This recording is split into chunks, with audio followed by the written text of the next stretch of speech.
ഷാനവാസ് അപ്പാണി ശരത്തിനെയും അക്ബറിനെയും ഒതുക്കിയിരിക്കുകയാണ് കേട്ടോ. പക്ഷേ ഇതിന്റെ പിന്നില് വളരെ സെൻസിറ്റീവ് ആയിട്ടുള്ള ഒരു വിഷയം ഉണ്ട് എന്നുള്ളതാണ് യാഥാർത്ഥ്യം. എന്തിനാണ് അപ്പാണി ശരത്ത് ഷാനവാസിനെ ഭയക്കുന്നത്?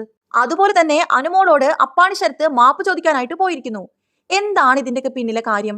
ഷാനവാസ് വളരെ സ്ട്രോങ് ആയിട്ടാണ് അപ്പാണി ശരത്തിനെതിരെ സംസാരിക്കുന്നത്. ഇതൊക്കെ കേട്ട് അപ്പാണി ശരത്ത് വളരെ പേടിച്ചു വരച്ചു നിൽക്കുന്ന ഒരു അവസ്ഥയായിട്ടാണ് എനിക്ക് തോന്നിയത് കേട്ടോ.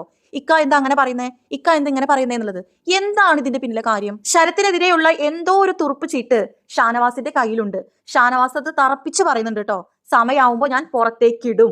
കഴിഞ്ഞ എവിക്ഷനിലെ ഔട്ടായി പോയ ബിൻസി ആണോ റീസൺ? കാരണം ഷാനവാസ് ഇവിടെ പറയാതെ പറയുന്നുണ്ട്, ഞാൻ കൂടുതലൊന്നും സംസാരിക്കുന്നില്ല, സംസാരിച്ചു കഴിഞ്ഞാൽ ഇതിന് ഓപ്പോസിറ്റ് ഒരാളുണ്ട്, അവർക്ക് കേടാം. നിന്റെ ഒരു ലൈഫ് ഉണ്ട്, ഞാൻ അതിനെ തൊട്ട് കളിക്കുന്നില്ല. ലാസ്റ്റ് എവിക്ഷനിൽ ഒരാൾ ഇവിടെ ഔട്ടായി പോയപ്പോൾ ഞാൻ ഇവിടെ പറഞ്ഞൊരു കാര്യമുണ്ട്, ശരത്ത് രക്ഷപ്പെട്ടു. ഇതിൽ നിന്നെല്ലാം എന്താണ് മനസ്സിലാക്കേണ്ടത്? എന്തിനാണ് ഇത്രമാത്രം ഷാനവാസിനെ അപ്പാണി ശരത്ത് ഭയക്കുന്നത്?